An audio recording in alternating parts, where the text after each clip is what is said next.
Como les dijo Manuel, la verdad es que tuve solo cuando Dani me pidió predicar, yo le pedí que si podía compartir un tema en particular que había compartido en nuestra iglesia hace unos meses atrás, porque me parecía un tema que, por lo menos lo que yo he escuchado, es una lucha muy presente en la vida de muchos de nosotros.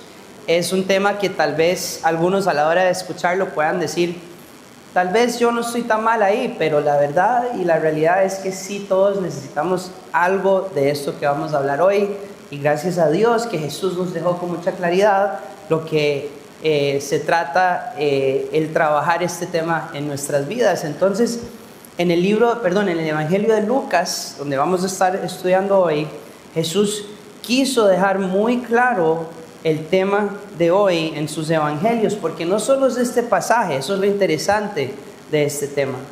Está plasmado a través de todos los evangelios, de todas las enseñanzas de Jesús. Y el tema básicamente, ¿de qué se trata? Se trata de cómo nosotros nos relacionamos con los bienes materiales, con nuestras posesiones, ¿verdad? Más específicamente se trata de nuestro corazón hacia los bienes materiales. Y sabemos bien que el tema central de la vida de Jesús, lo que él más enseñó era el reino de Dios. Pero, interesantemente, muchos eruditos del Nuevo Testamento coinciden que el segundo tema más frecuente que Jesús enseñó se trataba del dinero, la riqueza y las posesiones. A mucha gente le toma por sorpresa, pero aproximadamente 1 de cada 10 versículos en los evangelios se trata directamente de cómo interactuamos nosotros, los seres humanos, con los bienes materiales. Entonces, la pregunta más evidente es, ¿por qué el dinero ocupaba un lugar central para Jesús? No sé si ustedes se hacen esa pregunta. Porque para Jesús el dinero no era un tema meramente financiero. El dinero no era algo de que se tenía que hablar para tocar de una manera práctica cómo manejarlo. Para Jesús era un asunto sumamente espiritual y profundamente espiritual. Esto se da porque cuando él habla de este tema, él lo presenta como el rival principal que compite por la devoción absoluta de nuestros corazones por el Señor. De hecho, rara vez Jesús personificó la maldad. Rara vez en los evangelios él habla de la maldad como una persona, pero lo hace con el dinero. Lo hace como una deidad competidora. Si no saben lo que es deidad, un dios, otro dios. ¿Y saben cómo lo hace? En Mateo 6:24, no podés servir a Dios y al maná o a la riqueza. Entonces, cuando Jesús enseña eso, lo que él está diciendo es, en esencia hay dos dioses. O usted sirve y adora el Dios de las cosas y del dinero, o sirve al Dios único y verdadero. Él no veía el dinero como una herramienta neutral, básicamente. Él veía el dinero como una fuerza capaz de exigir adoración y lealtad. Y también Jesús nos enseñó que el dinero es la brújula de nuestro corazón, que lo que nuestra cuenta bancaria tiene refleja lo que está en nuestra alma, porque donde está vuestro corazón, allí también estará vuestro tesoro, Mateo 6:21.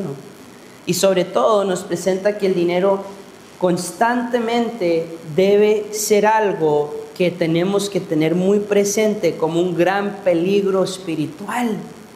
Cuando se trata del dinero, el dinero lleva a la opulencia, declarando notablemente una de las frases más famosas de Jesús, de que es más fácil que un camello pase por el ojo de una aguja a que un rico entre en el reino de Dios, Marcos 10:25. Entonces, ¿por qué es que este tema es de tanta importancia en nuestras vidas? Porque Jesús realmente nos está advirtiendo de que el tema del dinero y de las posesiones puede completamente torcernos. Y muchos, como lo dije ahorita en inglés, muchos de nosotros podemos decir, la verdad es que yo no lucho tanto con el dinero, ¿verdad? Lo estaba usando el ejemplo, ¿cómo es que se llama la fábula esta del pato? ¿Se acuerdan de la fábula de Carajillo, el pato Scrooge, que tenía, nadie sabe esa fábula? ¿Cómo era?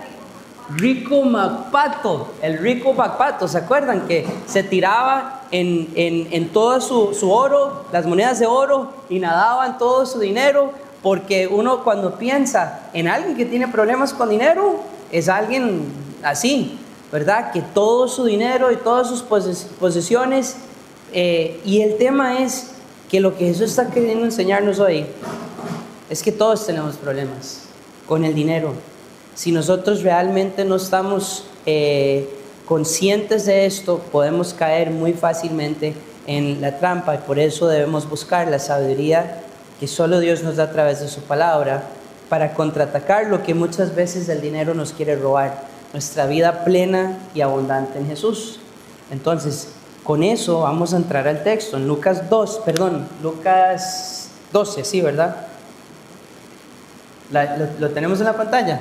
Voy a esperar para que... Ok, en Lucas 12 vamos a leer del 13 al 21. Ahí me pueden seguir en la pantalla. Le dijo uno de la multitud: Maestro, di a mi hermano que parta conmigo la herencia. Mas él le dijo: Hombre, ¿quién me ha puesto sobre vosotros como juez o partidor? Y les dijo: Mirad y guardaos de toda avaricia, porque la vida del hombre no consiste en la abundancia de los bienes que posee. También les refirió una parábola diciendo: La heredad de un hombre rico había producido mucho, y él pensaba dentro de sí, diciendo: ¿Qué haré porque no tengo dónde guardar mis frutos? Y dijo: Esto haré: derribaré mis graneros y los edificaré mayores, y allí guardaré todos mis frutos y mis bienes. Y diré a mi alma: Alma, muchos bienes tienes guardados para muchos años. Repósate, come, bebe, regocíjate. Pero Dios le dijo: Necio, esta noche vienen a pedirte tu alma, y lo que has provisto, ¿de quién será? Así es el que hace para sí tesoro y no es rico para con Dios. El título de nuestra enseñanza hoy es simplemente el final de ese versículo: ser rico para con Dios.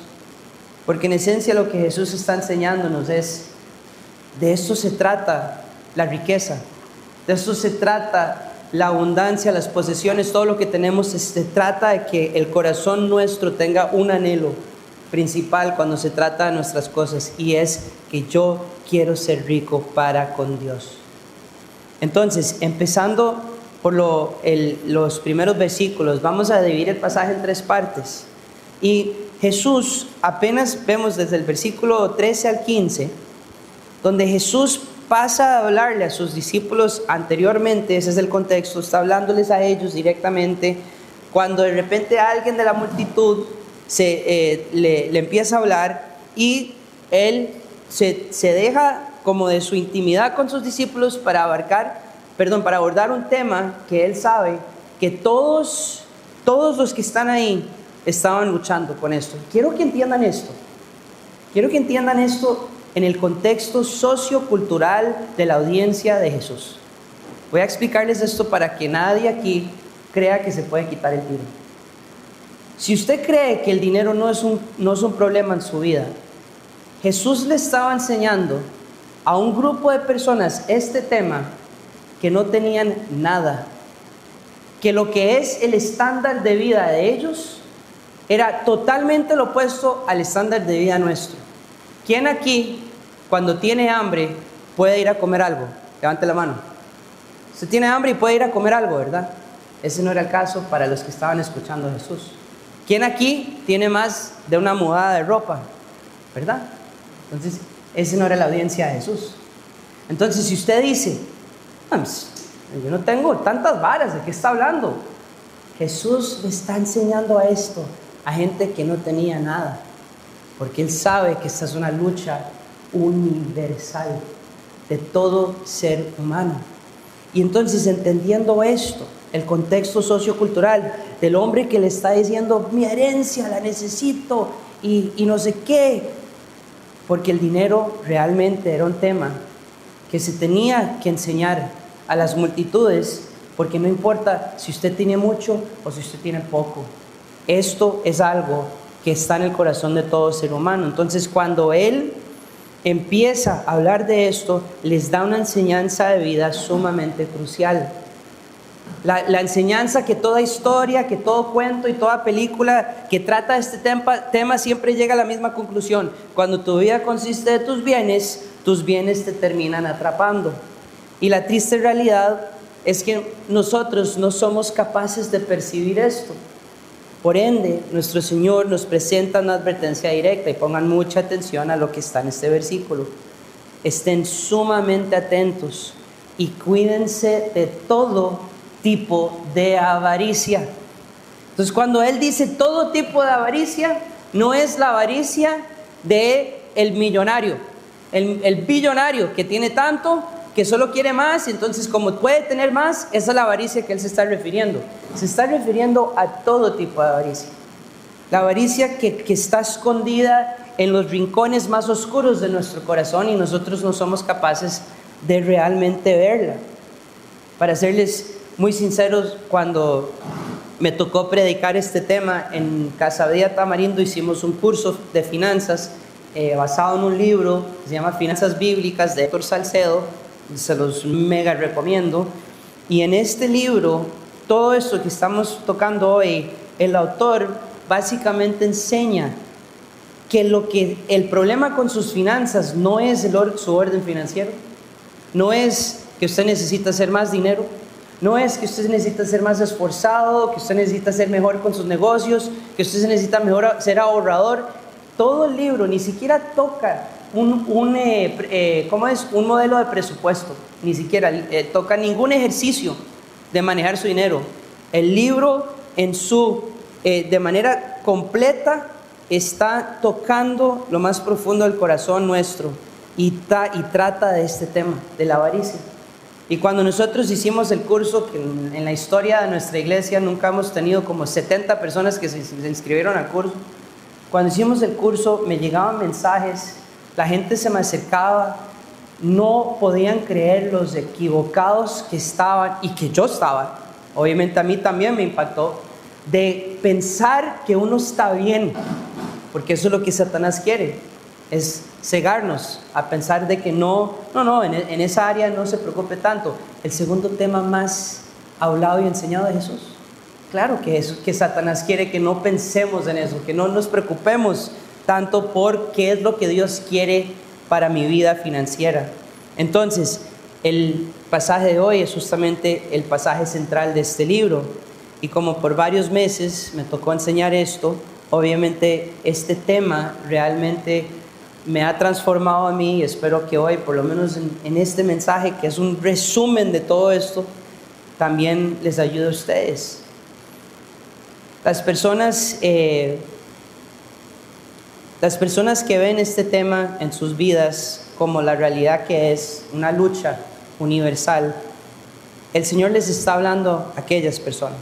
Si usted cree que no tiene esta lucha, realmente usted está yéndose por un camino muy peligroso, porque la realidad es la siguiente: entendiendo la importancia que le dio Jesús a este tema, yo llego a la conclusión personal que al final de cada mes en mi vida, estoy hablando por ustedes, pero en mi caso, yo debería estar haciéndome una auditoría fiscal de mi corazón para asegurarme que en todo lo que está pasando en mi vida me estoy cuidando de todo tipo de avaricia. Entonces, cuando Jesús dice que esto es algo que debemos hacer, lo está diciendo porque lo que Él está infiriendo es que la avaricia existe en nuestras vidas, de modo que debemos buscar dónde es que tal vez estoy yéndome por este lugar por medio de la avaricia. Entonces, de nuevo, vamos a dividir el pasaje en 3 partes, comenzando por el tema de la avaricia, como ya les vengo mencionando, y realmente cómo la avaricia puede convertirse en una trampa espiritual en nuestras vidas. Entonces, para empezar, ¿qué es la avaricia? Okay, definamos la avaricia. Esto pasa siempre, Mike. Es terrible. No hay forma de arreglarlo. Ok. Voy a ver si lo meto en el bolsillo, si ayuda. Ok. Definamos la avaricia. La avaricia, yo busqué la definición más sencilla para que nadie se lo olvidara. La avaricia simplemente es entender cómo el deseo de tener más y más. Es el deseo de nunca tener lo suficiente. Y no solo obviamente el dinero y las posesiones, la avaricia puede cubrir cualquier cosa o objeto del deseo humano. Y el combustible para la avaricia en nosotros, ojo esto, es la idea de que tener más me va a dar plenitud. Y esa idea hace que el avaricioso se convierta en un idólatra. Y eso es porque entiende que su fuente de plenitud no es Dios, sino eso que desea. Y hagan el ejercicio aquí, donde están. Nada más piensen en algún momento, o si están pasando en este momento una crisis financiera, y piensen nada más lo que sentirían internamente si de repente, mágicamente, usted abre la aplicación de su banco y le aparecen 3 millones ahí en la cuenta de usted.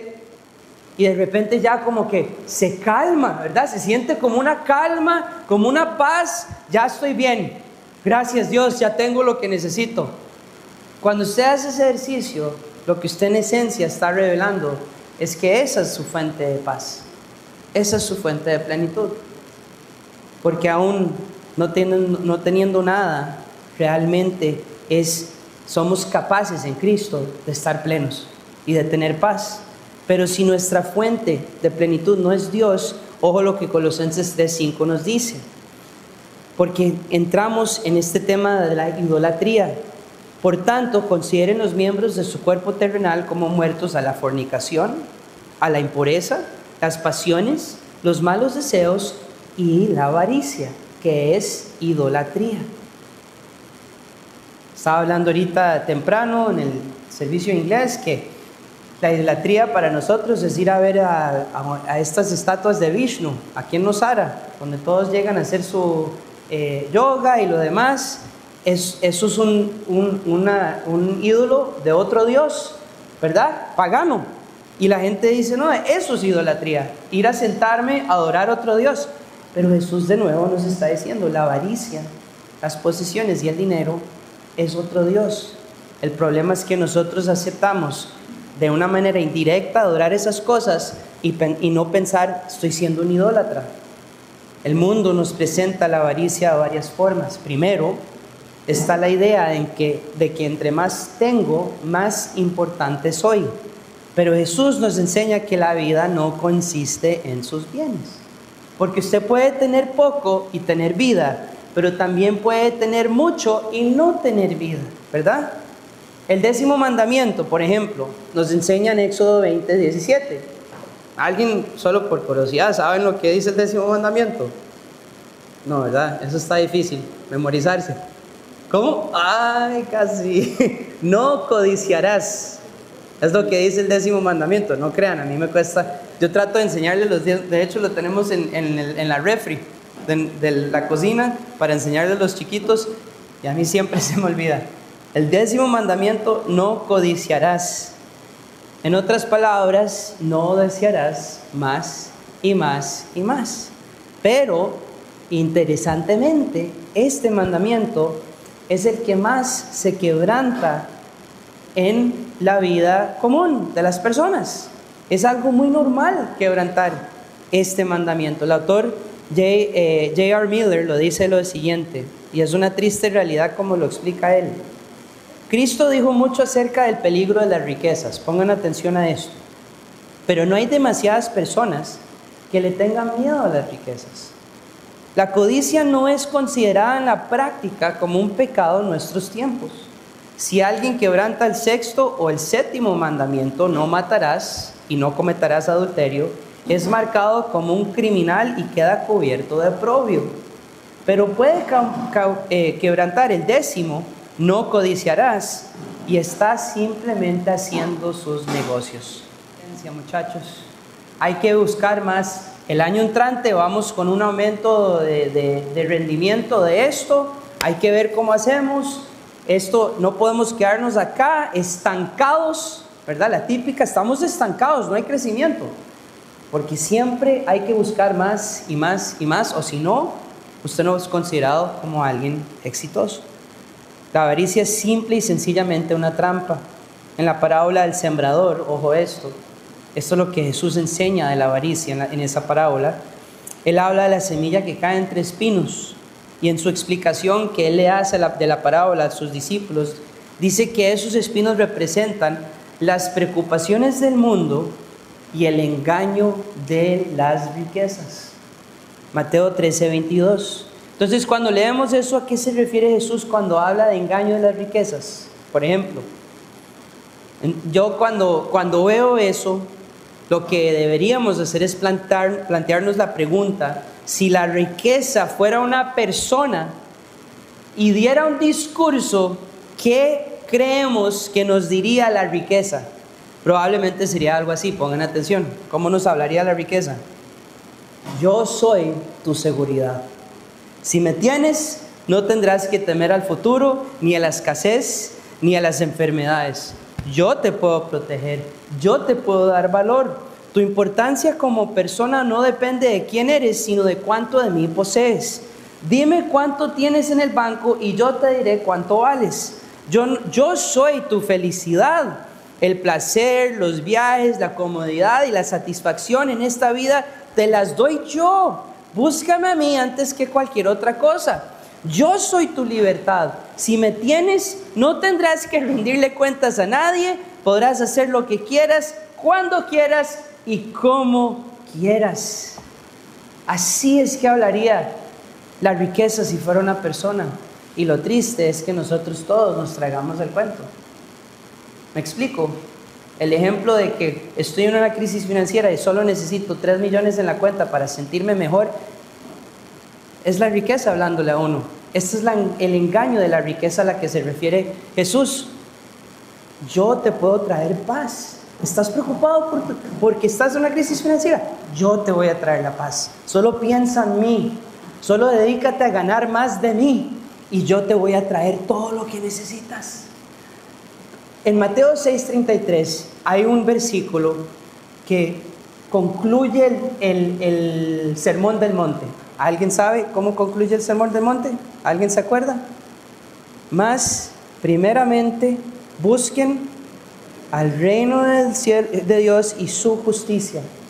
¿Se acuerdan?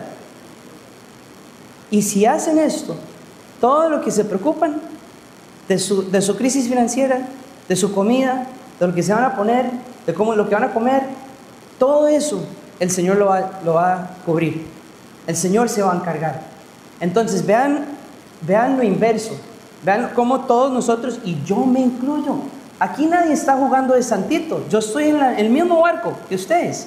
Vean cómo es tan al revés, que en lugar de despertarme en la mañana en una crisis financiera, decir más, buscar primeramente al reino de Dios y su justicia, lo primero que hago es buscar primeramente cómo puedo salir de esta crisis financiera. Buscar primeramente cómo puedo hacer más negocio para mejorar la situación financiera en la que estoy. ¿Ven la diferencia? Eso es el engaño de la riqueza, de la cual Jesús está hablando en la parábola del sembrador. Y por esta misma razón es que no debemos porque es la misma razón por la cual nos debemos guardar de todo tipo de avaricia. La avaricia es la herramienta de Satanás para hacernos creer estas mentiras. Él nos tienta con estas mentiras en cada decisión financiera de nuestras vidas, especialmente en las más grandes. Obviamente no los conozco en su mayoría, no conozco su estatus social, no conozco cuánto ganan ni lo que están haciendo con su dinero acá. Pero sí puedo decir que las decisiones grandes financieras de la vida es, tengo que ir a comprar un carro, tal vez, o una moto, ¿verdad? Tengo que ir a ver si voy a comprarme un terrenito para hacer una casa, o voy a ir a comprarme una casa.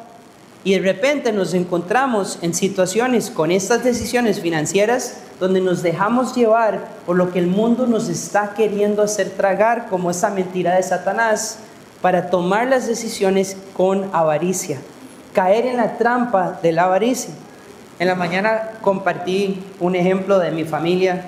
Hace poco tuvimos que cambiar de carro. Casi no comparto el ejemplo porque dije, no sé si la gente se va a relacionar conmigo.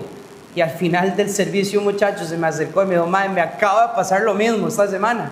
Entonces tal vez algunos de ustedes se puedan relacionar, pero nosotros tuvimos que cambiar de carro porque bien sabemos que estas calles de Guanacaste nos destruyen los carros, y estábamos en un proceso donde yo no quería cambiar de carro, pero bueno, ya entonces sé que ya tenemos que hacerlo. Y me acuerdo hablando con un amigo, un hermano en la fe, y le decía que a mí me cuesta demasiado este proceso porque yo me conozco el pasado de Alex, conozco la avaricia en mi vida y en mi círculo, ¿verdad? Entonces yo sé que hay una tentación se va a abrir a la hora de ver cómo voy a gastar mi dinero. Y el miedo que yo le tengo, el temor a Dios que yo le tengo, es que yo vaya a caer, equivocarme en cómo voy a manejar esta decisión. Y dicho y hecho, caí en esa trampa. El día que vamos a buscar el carro, el primer día, apenas empezamos la búsqueda, entro a la venta de autos usados, veo, bueno, si todos saben, ¿cómo es? Prado, una Prado, Toyota. Llego y veo el precio. Yo, este carro está increíble de precio. Le hablo con el señor de la venta. Me dice, claro, lo tenemos en un mega descuento porque lo ocupamos vender ya, perfectas condiciones. Y yo sabía que yo no podía comprarme Prado. Yo no tenía el dinero para comprarme Prado. Y llego, el mae, yo viendo la vara, el mae me explica, veo el mega descuento. Mae, sí, tome. Y lo aparto. Llego la noche a mi casa. Y como el Señor es de bueno, no sé si a ustedes les pasa, que el Señor lo despiertan a veces así por su espíritu, y ya usted no se puede volver a dormir porque ya Dios le está diciendo, muchachito, se está equivocando en esto, y me trae a la memoria este versículo. Y digo, Señor, es cierto, yo no me estoy embarcando, ¿qué estoy haciendo? Al día siguiente llamo, madre, perdón, necesito que me devuelva lo que le di, lo que le aparté el carro, no me alcanza. Y bueno, el cuento es que gracias a Dios encontramos algo que estaba a nuestro alcance. Ahora, les comparto esto porque esto es lo que trata el cuidarse de todo tipo de avaricia. En mi caso, esa fue mi experiencia. Yo no sé ustedes en qué están luchando, no sé cuáles son sus luchas con la avaricia, no sé cuál situación podrían ustedes decir, sí, me enredé y me estoy yendo por el lugar equivocado, pero el punto es que nadie es exento a esto. Todos tenemos la lucha con esto, y puede ser que, digamos, usted tenga la capacidad financiera de comprarse ese carro. Nadie está diciendo que usted no se puede comprar ese carro. El punto es que al analizar y hacer la introspección de nuestro corazón con la avaricia, usted puede estar siendo tal vez tentado en otras áreas de su vida, porque la avaricia va más allá de una trampa en la que podemos caer, como vamos a ver en la siguiente parte del pasaje. Nos hace esclavos a aquello que creemos de que somos dueños, ¿verdad? Entonces, cuando nosotros caemos en la trampa de la avaricia nos lleva a comprar cosas que de repente nos esclavizan. Y vean cómo lo presenta Jesús en su parábola, del versículo 19 al 16. Aquí ya entonces Jesús decide usar una historia. Los que no saben lo que significa una parábola es una historia que está explicando un principio espiritual. ¿Ok? Entonces Jesús inventa una historia porque la gente todos somos igual de tarados, todos nos incluimos ahí, necesitamos las historias. ¿Ok? Explíqueme esto en un ejemplo. Y así lo hace Jesús. Versículo 16, también les refirió una parábola diciendo, la heredad de un hombre rico había producido mucho, y él pensaba dentro de sí diciendo, ¿qué haré?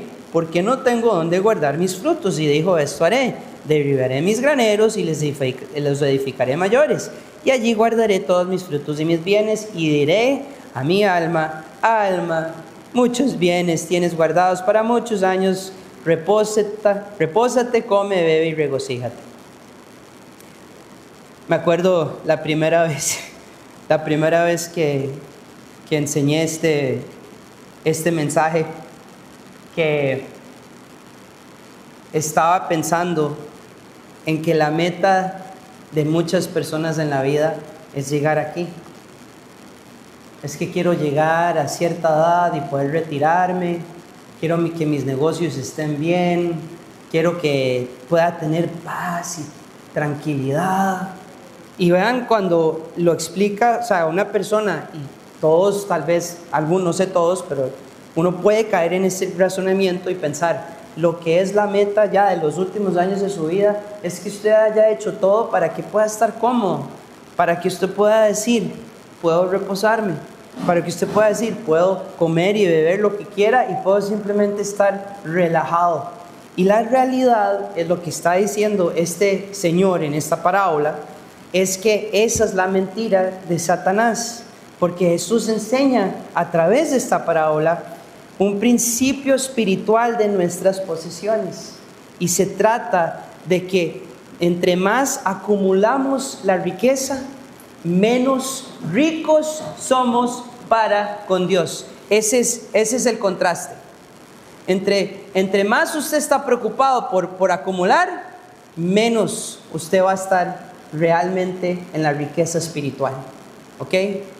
Porque en esencia, a la inversa, cuando usted es rico con Dios, realmente sus posesiones no es lo que importa. Y así lo vamos a ver en este pasaje, en esta sección del pasaje. A este hombre claramente le va increíble en su temporada de negocios, pero vemos que por ningún lado le expresa ninguna gratitud a Dios por la cosecha que le había dado. Y como él habla de sí mismo, está hablando que todo lo que él tiene es suyo. Eso es obviamente factor y seña de la avaricia. Mis cosechas, mis graneros, mi grano, mis bienes.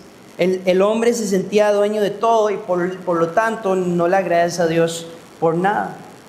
Y eso es un tema, eso es un punto muy importante para entender cómo estamos con la avaricia. Cuando usted no tiene ninguna práctica diaria de agradecimiento con el Señor, la avaricia empieza a crecer. Todo esto empieza a nacer en nuestro corazón, porque el agradecimiento, es más, en Filipenses 4, del 6 al 7, es el ejercicio que Jesús nos deja para nuestras ansiedades. No sé si se acuerdan, no estén ansiosos por nada, pero más bien traigan toda ansiedad en todo, por súplica y acción de gracias, presenten sus peticiones ante el Señor, y la paz de Dios, que sobrepasa todo entendimiento, guardará sus corazones y sus mentes en Cristo Jesús. Y ese momento, cuando usted está viendo en esa enseñanza la cura de la ansiedad, Él dice, traigan sus peticiones con acción de gracias, con gratitud.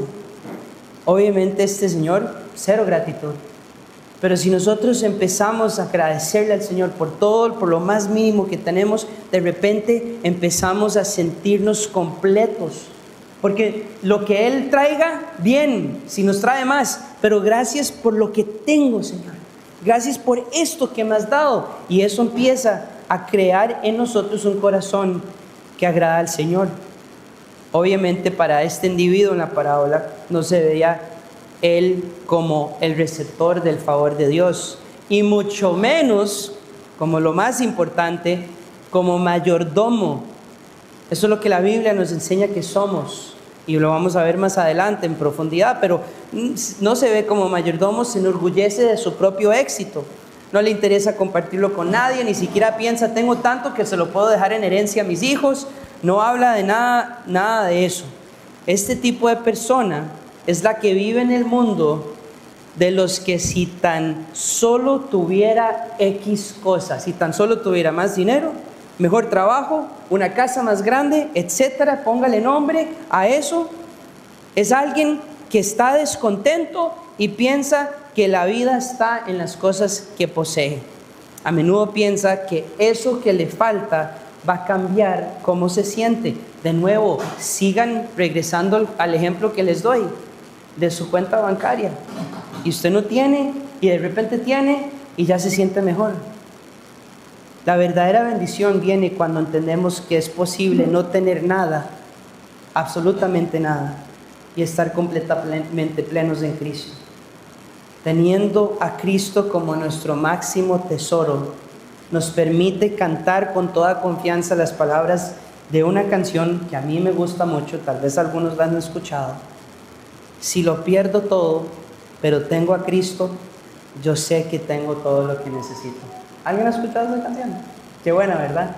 Si lo pierdo todo, pero tengo a Cristo, yo sé que tengo todo lo que necesito. Y lo triste es que el mundo consideraría a este hombre de la parábola como exitoso, ¿verdad? Nosotros, Yana. Ok. Vamos a orar para que el Señor les dé uno nuevo de estos. Tal vez alguien quiera ser generoso y donarlo. Sí. 1, 2. Puede ser que haya sido la batería. La verdad es que a mí no me importa hablar un poquito más fuerte. Lo triste cuando vemos la parábola, lo triste es que para la persona que ve esto, digamos, ante el mundo y la sociedad, nosotros vemos a este individuo y decimos, es una persona sumamente exitosa. Pero para Dios es todo lo contrario, porque su respuesta, después de toda su estrategia para seguir acumulando sus cosas, Dios le dice necio. Y en el griego, en el idioma original, esta palabra afrón, en la que se está usando, está hablando de una persona que rechaza el conocimiento y los preceptos de Dios como base para la vida. Usted vive una vida que rechaza lo que Dios quiere que usted haga para que usted esté pleno. Obviamente, esto es un gran necio, ¿verdad? Cuando usted dice, madre, sea tan necio, eso es lo que pasa con esto, eso es lo que está diciendo Jesús. ¿Cómo puede ser que usted esté rechazando toda la sabiduría de Dios? Porque Él está viviendo en su propia sabiduría. Vive su vida sin considerar la eternidad. No piensa cómo usar sus bienes para el reino de Dios. Pero para Dios, el hombre exitoso es distinto a quien el mundo considera exitoso. Porque nuestra generación y nuestra sociedad considera a alguien que tiene éxito como una persona que ha prosperado materialmente y cuenta con algún reconocimiento social o profesional.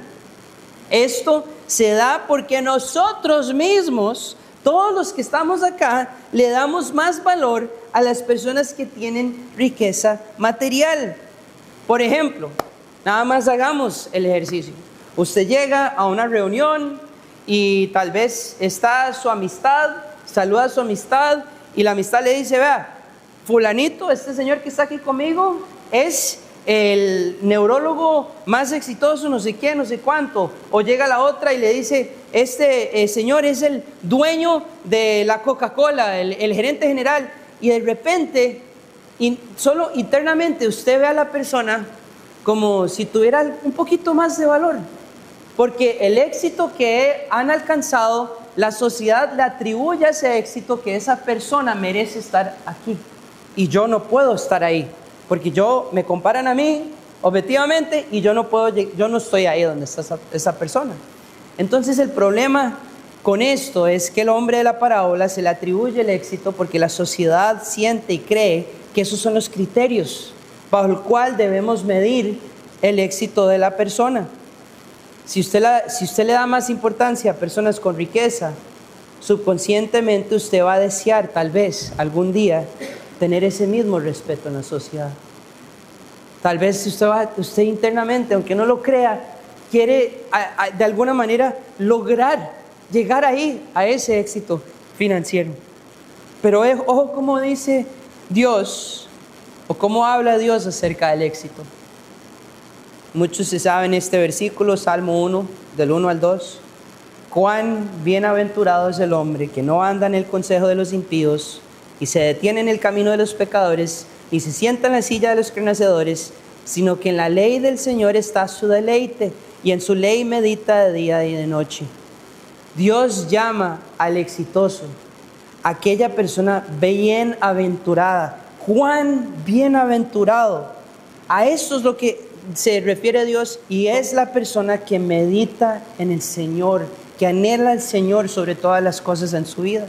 Entonces, de nuevo, Jesús usa esta parábola para enseñarnos un principio espiritual de nuestras posesiones. Un principio que se encuentra plasmado por todas las Escrituras, Y esto se trata de que nuestras vidas no consisten de nuestras posesiones. Y ojo, quiero que entiendan que esto no viene de alguien que le está tratando de convencer de esto. No estoy tratando de presentarles como mi perspectiva ni mi punto de vista.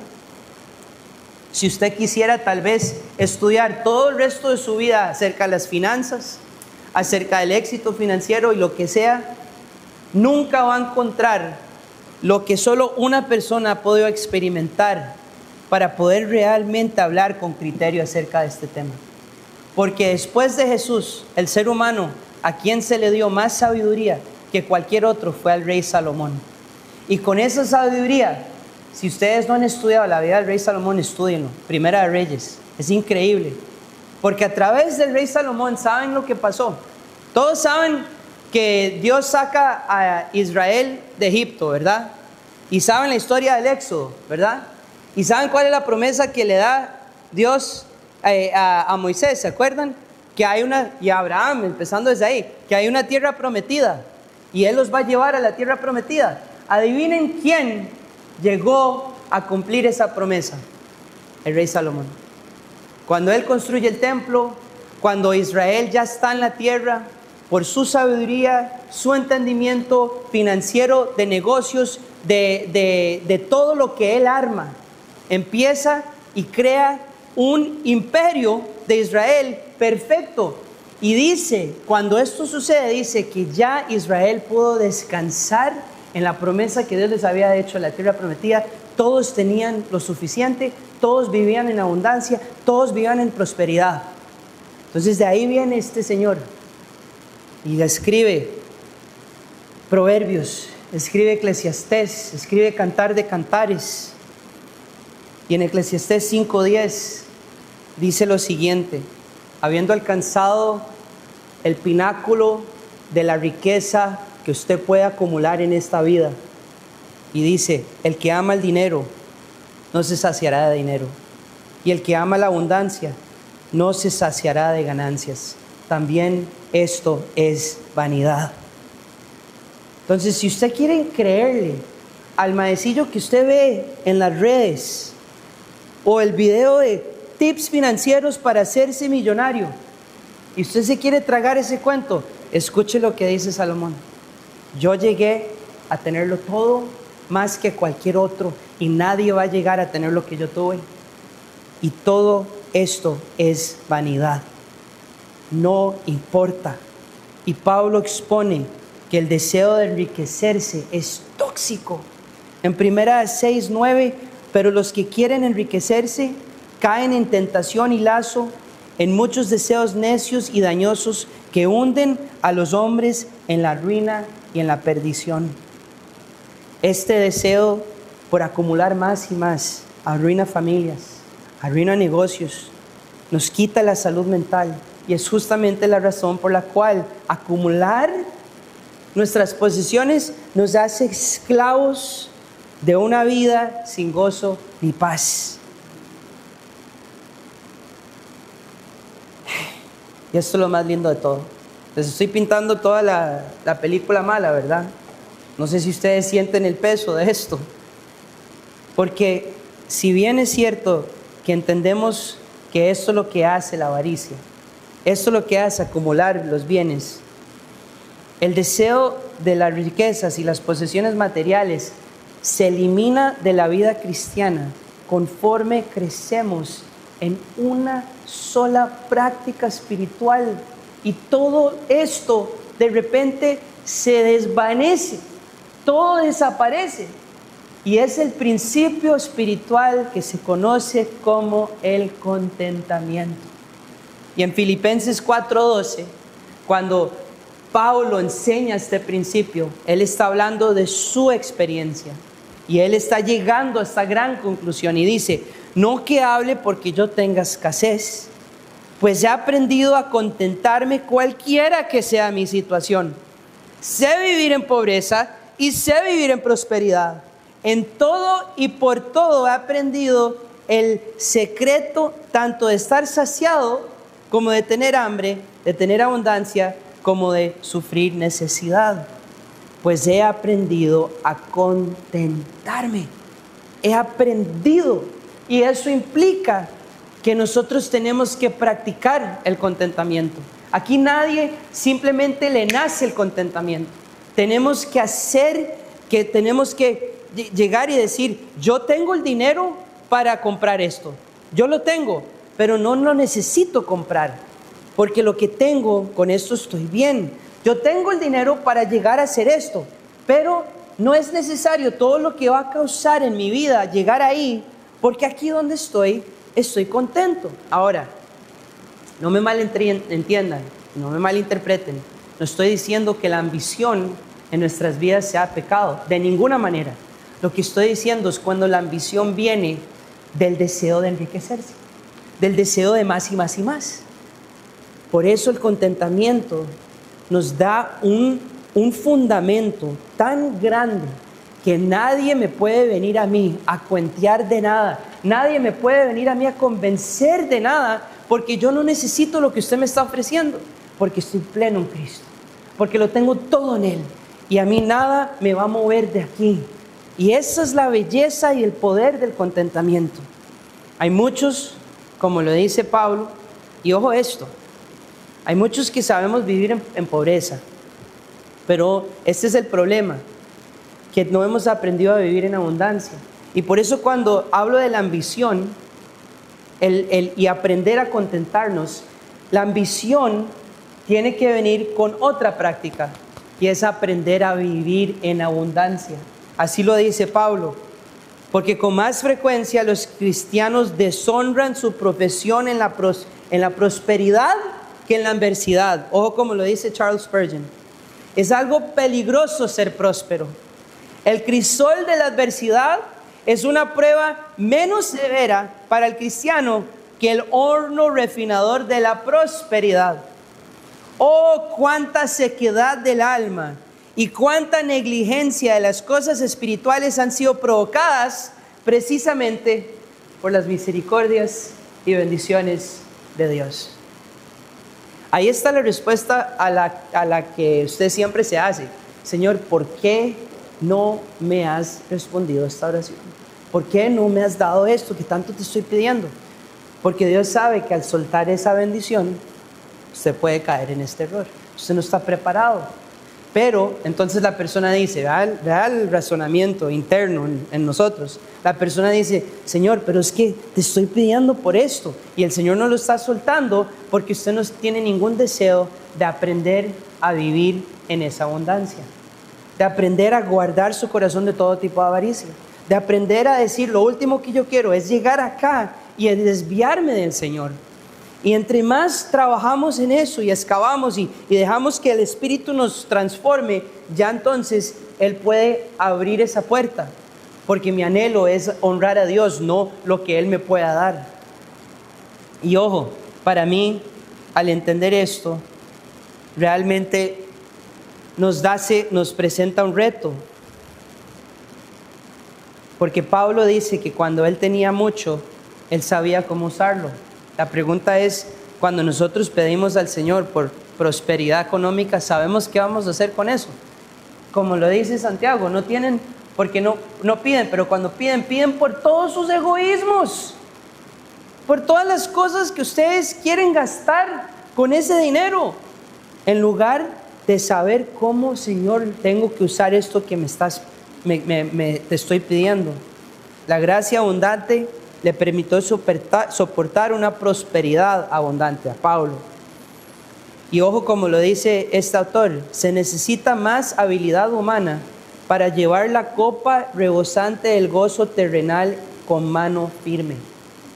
Cuando usted le está yendo bien en la vida, usted necesita estar mucho más preparado de decir, yo sé llevar esto sin la tentación de caer en que ahora sí estoy bien y esto es lo que me da valor.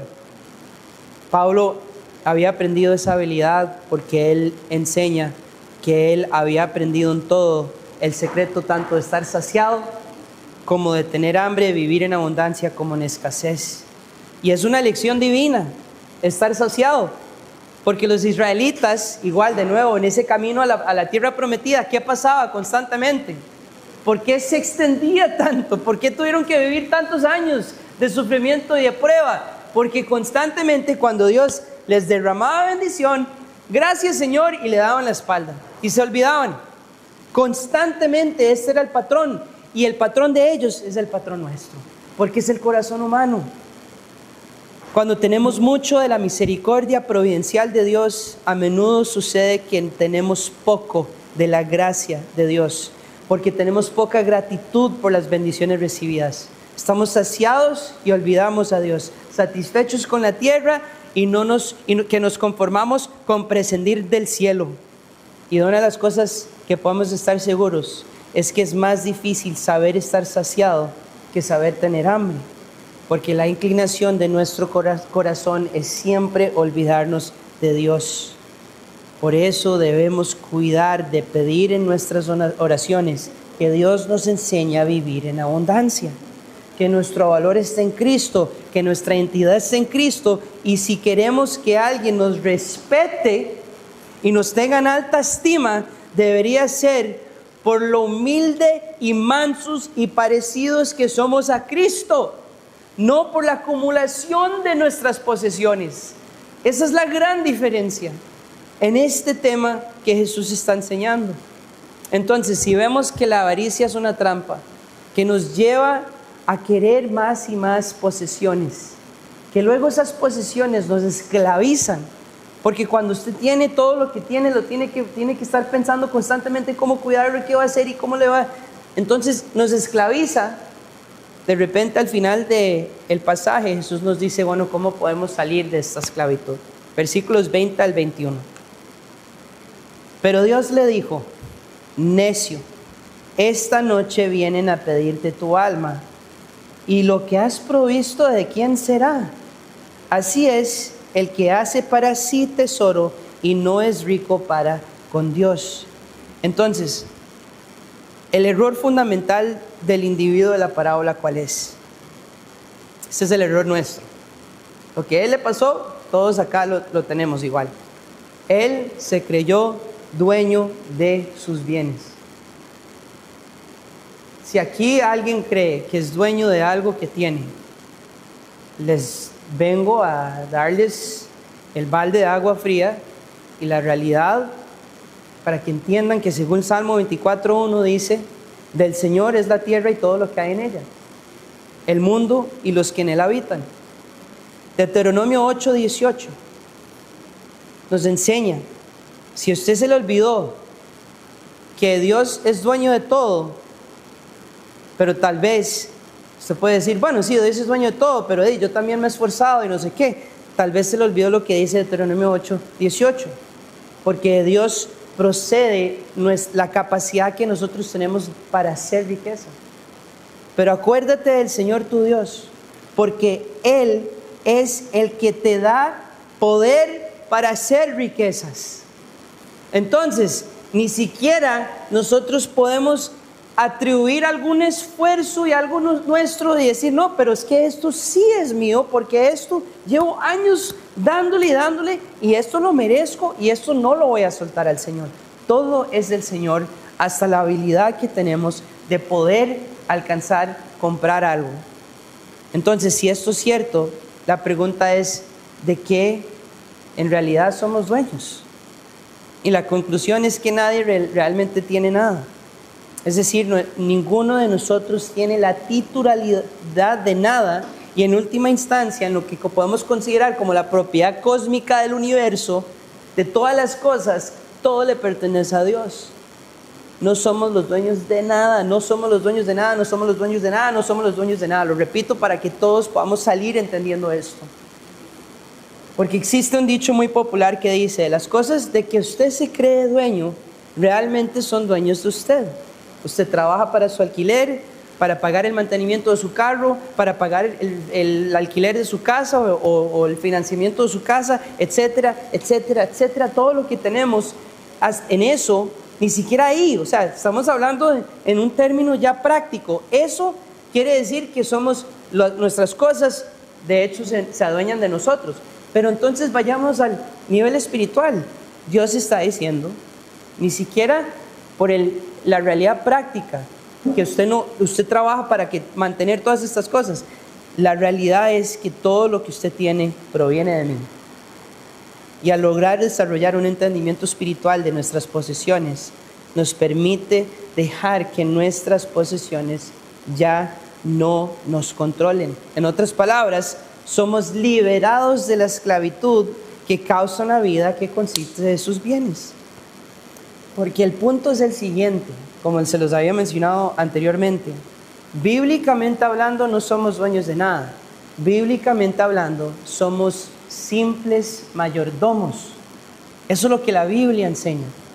No sé si han escuchado esa palabra, pero un mayordomo es alguien que por delegación de alguien superior administra o supervisa propiedades, dinero o alguna otra cosa de valor. Dios está diciendo, usted va a ser mayordomo de su familia, usted va a ser mayordomo de su casa, usted va a ser mayordomo de su trabajo. Todo lo que Él nos da, Él está diciendo, hijo o hija mía, te estoy dando esto para que lo administres. Esto no es tuyo, yo te lo estoy dando por mi gracia, mi amor y mi bondad. Y te lo estoy dando para que seas bueno al administrarlo, para que no te aferres a esto, porque tal cual como te lo di, como dice Job, te lo puedo quitar. Pero te lo estoy dando porque sos mayordomo de lo que te estoy dando. Y al sentir y saber que somos mayordomos, de repente podemos ver todo lo que tenemos, nuestras posesiones, totalmente de otra manera. Podemos empezar a verlo así, por ejemplo, me quitaron algo, me robaron algo o perdí algo. Dios tendrá un motivo. Le dieron a alguien más que a mí. Dios tiene el derecho. Me llegó algún dinero extra. Gracias, Señor, ¿cómo lo debo usar? Necesito algo. Señor, provee porque estoy en esta necesidad. Esto se trata de una disposición del alma, del corazón que confía en el dueño.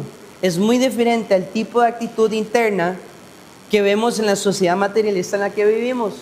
La actitud de la persona que dice, madre, yo necesito ir a hacer todo lo que tengo que hacer para salir de esta situación. A diferencia de la persona que dice, Señor, nada de lo que tengo es mío, ayúdame, dame más que necesito para esto, ayúdame a administrar para esto y esto y esto. Ahora, no lo dije en el servicio de inglés y se me olvidó. Si ustedes no saben administrar sus finanzas,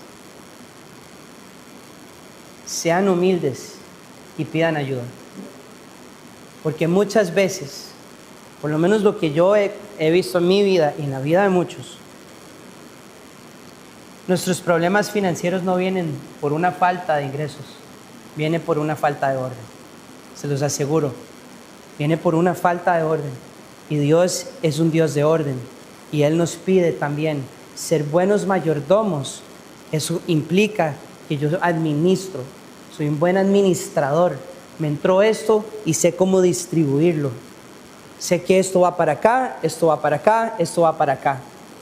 Y eso no quita de que Él no quiera que disfrutemos, porque parte de lo que Él nos da también es para nuestro disfrute. Pero ser administradores quiere decir, Señor, necesito tu ayuda, guíame y ayúdame a organizar mis finanzas. No se les olvide eso. La gran mayoría de las personas sufren financieramente por falta de orden financiero. Entonces el dinero y las posesiones ejercen una presión atractiva para nosotros. Y obviamente por eso debemos desintoxicarnos del engaño de las riquezas. Lo que hablamos de la parábola del sembrador. El dinero quiere que la adores, pero Dios nos llama a ir totalmente en la otra dirección. El dinero quiere que nosotros pensemos que somos dueños del dinero cuando realmente Dios es el dueño. Y esto muestra la necesidad de que Dios cambie la disposición que tenemos en el corazón hacia nuestras cosas materiales.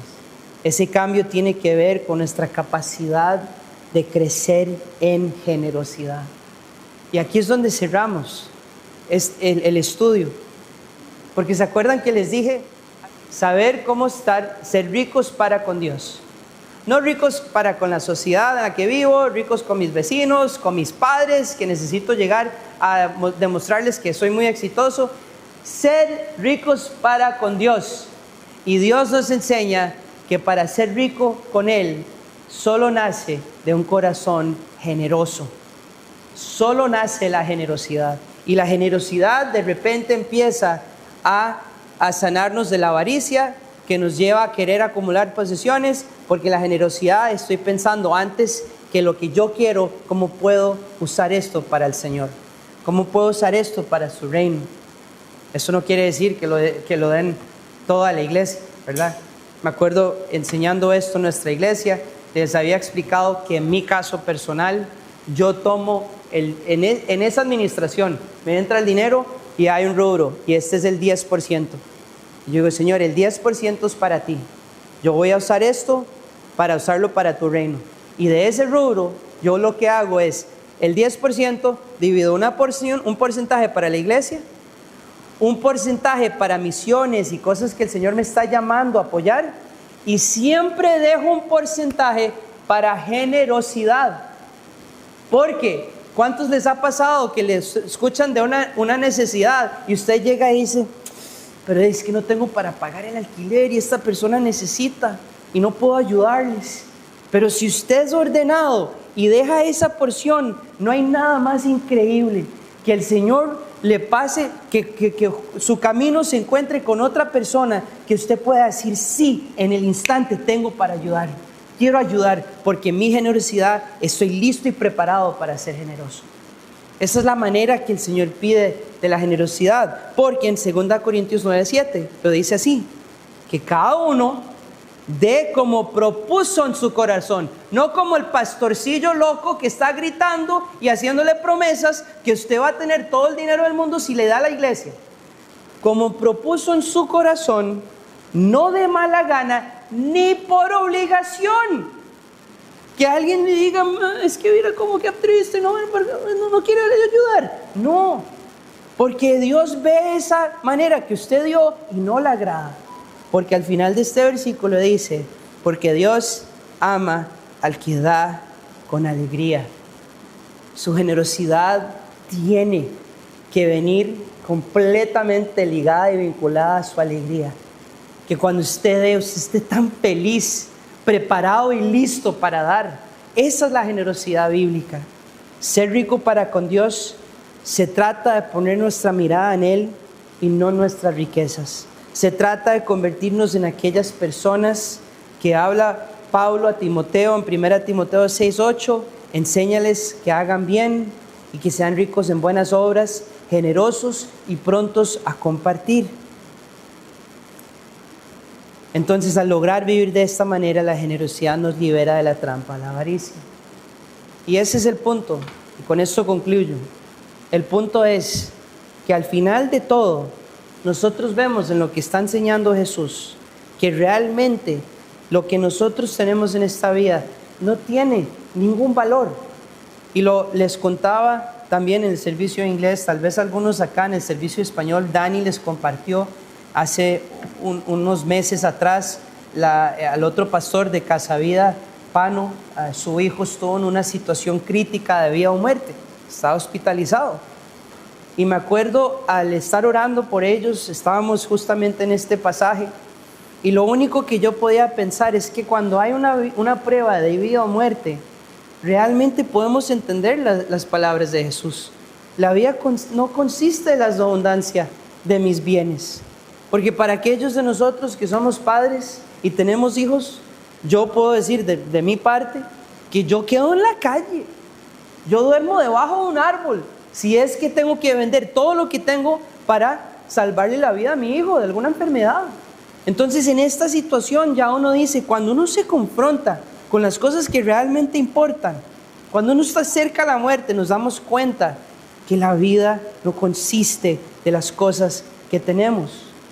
Pero el punto es este: cuando vemos el texto en toda su plenitud, ¿verdad? Entendemos que la avaricia es una trampa que lleva a querer acumular posesiones que nos esclavizan, pero que la generosidad realmente nos permite soltar todo eso, porque la generosidad viene de un lugar de contentamiento. Tengo todo lo que necesito, No necesito nada más, Señor, y si me lo das, ayúdame a seguir siendo un buen mayordomo con todo lo que me das. No buscamos más para nuestras vanidades, sino más bien deseamos ser instrumentos de Dios en esta vida, porque nuestra riqueza debe ser para con Dios. Y recordar las palabras de Jesús en Mateo 6:19. No acumulen tesoros en esta vida, acumulen tesoros en el cielo, porque donde está tu tesoro, allí también está tu corazón. Y con esto quiero que nos vayamos, que nuestro tesoro sea Cristo, que ese sea nuestro verdadero tesoro, para que así realmente podamos ser ricos para con Dios. Amén. Oremos.